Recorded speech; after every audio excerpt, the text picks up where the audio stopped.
Hello, and welcome to AWFJ Presents. I'm Jennifer Merin, president of the Alliance of Women Film Journalists. Together with Kino Lorber, we are presenting a curated series of outstanding films by some of the world's leading female filmmakers. Here to discuss Ana Lily Amirpour's A Girl Walks Home Alone at Night are AWFJ curators Jeanne Prisyazhnaya and Leslie Combemale. We hope you'll enjoy the discussion. We hope you'll enjoy A Girl Walks Home Alone at Night. And we hope you'll join us for all of the films in the AWFJ Presents series.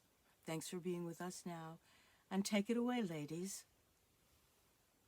We are very proud to introduce the movie to this Kino Lorber audience.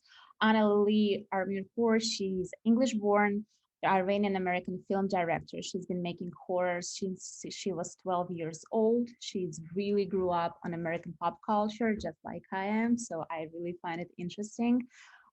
She's a screenwriter, she's a producer, she's a director, and she's also an actress. And she described her movie A Girl Walks Home Alone at Night as an Iranian vampire spaghetti western, which is, I think, is a great definition of the movie. She finished UCLA School of Theater, Film, and Television, and this is her first feature film. It premiered at Sundance almost 6 years ago. She was named next Tarantino. She was compared to Jim Jarmusch, to Sergio Leone, and I'm sure Leslie will talk a little bit more about it. The movie itself was made in California, in Taft. I know it's hard to believe because it looks very authentic. And I think the reason why it looks so authentic because it was basically made by Iranian talents that are living in Europe and the US. The movie was made only for $57,000, almost $57,000. They made a crowdfunding campaign at Indiegogo. And one of the favorite things, I think, when you donated money for this movie, you could have a name in that city named after you or whatever you want it to be. So I think it's really, really cool. The movie also, a lot of people started talking about it after Comic-Con, and the director met there Margaret Atwood and Elijah Wood, who became a producer of the movie. So this is a little story about the movie, and I would love Leslie to take over and to talk a little bit about the genre of the movie. Right. Well, I mean, as you said, the way she described it, she has spaghetti western in there. She has a vampire horror film in there, but there's also coming of age qualities to the film, and I think it's also got that disaffected youth drama, sort of with Arash playing the laconic James Dean role, and I think what's great about bringing all of these genres together is it's mashing them up, but it's also subverting all of these genres. So you've got a vampire horror film, but it stars a female character who is not the victim, and she's not afraid to walk home alone at night. In fact, the men in the film should be afraid. And then also, and she's innocent, but she's also killing people. And that's kind of interesting for the coming of age quality and the relationship that builds between her and the girl and Arash is really interesting because it has coming of age qualities, but it's also definitely kind of 1960s black and white French film a little bit. There's very little talking that goes on in the film. So it's really blending all of these genres together and making it into something new. And a lot of horror fans like me love horror movies that aren't just horror, that mix a bunch of different qualities at the same time. I love that. And so I think all of those together make for a really interesting film. And the vampire film really is so different from any other vampire film you've ever seen. And that's what makes it so compelling and so memorable. Right, because usually what we see in a vampire movie is a male protagonist, and it's all about male, and maybe only here in The Lost Boys we can see a female character glimpse. Talking about female character, back when Ana Lily was working on this movie, she actually wrote a history and a whole backstory of the main character. She's like 168 or 180 years old. So she wrote everything. She like created the whole backstory. And out of this, they created a comic book. So one of the producers, Ben Conrad, he decided to go into publishing business of comic books. And they decided to create a comic book, which is like an interesting thing because usually we have a comic book and then we have a movie, but this is like reversed history.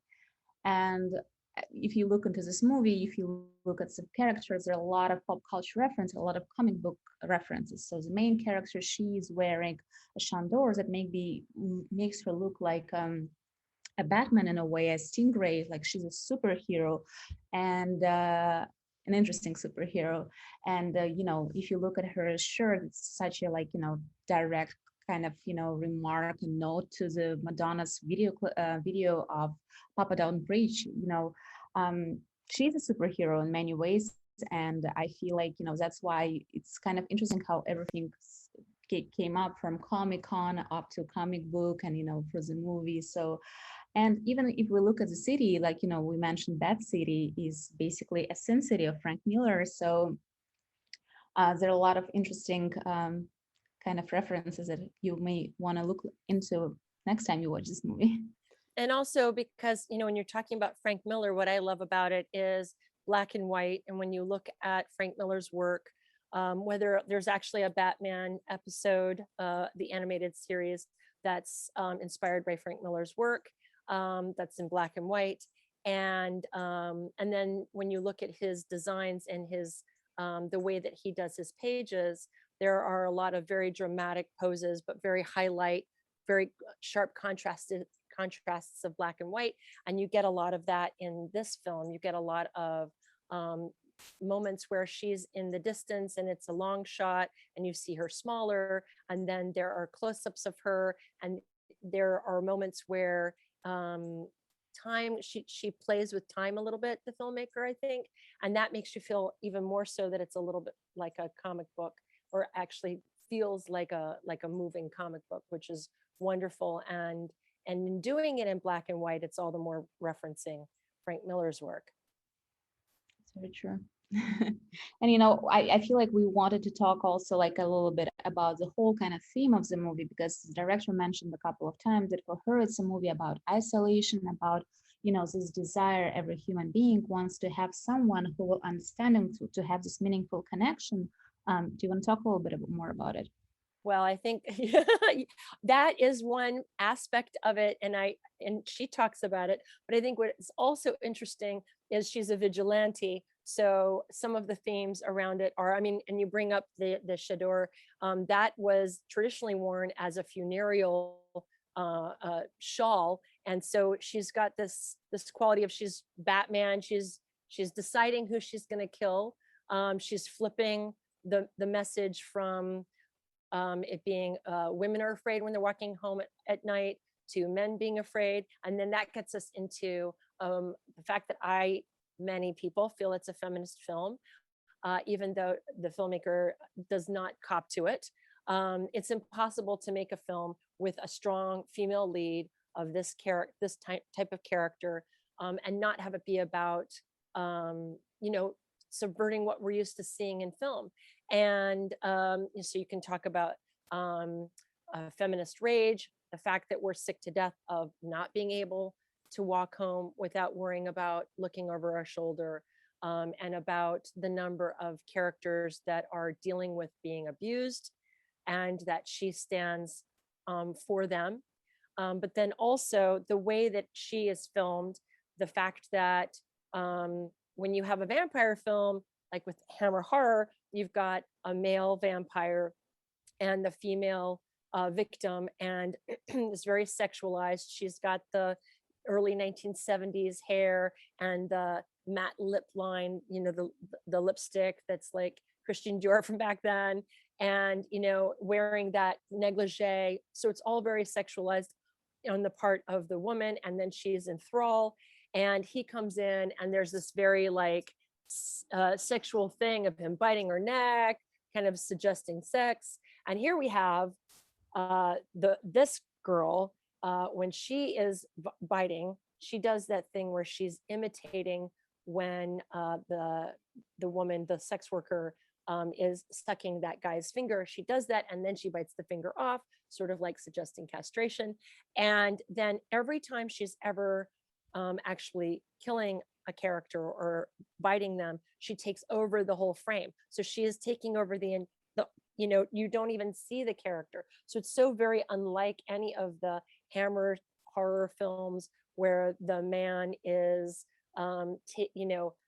sucking the blood out of her neck and you see the neck. This is her completely taking over the space. So that has a feeling of very strong feminist feeling, very strong standing in her own power kind of feeling. And I loved that about the film. Yeah, I did find one of the most, I think, attractive and sexual moments was the moment with the earrings. I don't know if you remember that moment. Oh yes, of course, the pain and the yeah, that's so interesting when she asks him to hurt her, and then her fangs come out. That's the part where I think is really getting into the sexual part, where her fangs come out. But it's also playing with the coming of age quality of the film, which makes it so charming. And she's really having to control herself, and it's very sweet. I mean, it's that and that brings us to the music, because that's the scene that has that amazing piece of music called Death, which for her would be a romantic piece of music. I loved that with the music in this film, it was almost like she was choosing for the different characters what might represent them or what they might want to hear. For her, that was like, her version of a summer place music. It's this romantic moment for her, and that's the music that plays. Absolutely. And I think the only thing we didn't mention is the key thing, I think, for many people is the cat. Well, yes, I mean, that's definitely true. That's Masuka is his name, and he was dubbed online as the Marlon Brando of cat actors. And what I love about him is that he or she, we don't know it's a boy. It could be a girl. Doesn't matter. It doesn't matter. It's they them. It's a they them cat. So one talented cat. Yes, one talented cat. Exactly. I love that the cat feels like an observer. That the cat is, and also kind of allows us to feel emotions that I guess like Arash doesn't exhibit, because there's that point where the cat puts his or her paw on Arash when he's walking, and then when when the two of them are sitting in the car, and then the cat is staring at the camera, and the cat is us, because we're wondering what's going to happen now. What happens after the end of this film? And that's one of the beautiful things about this film too, is it does definitely leave the ending open. Do they walk off into the sunset together, or does she start biting other bad people in another city or town? We don't know. I also wanted to just mention that I love one thing is that striped shirt that you were talking about. I saw it as the fact that she's neither good nor bad, she's both, and that she has both sides of her. And yes, it's also Madonna, but I love that I felt like that was a strong message, especially coupled with the shawl on top of that. I thought that was great. And also that there is an element of her judging conspicuous consumption, because it feels like there are lots of times in the film where we're seeing these people being really just grotesque in their consumption, and then she takes them down. And I liked that statement also. I thought that was beautiful. It is a beautiful movie. Thank you so much, Leslie. And thank you.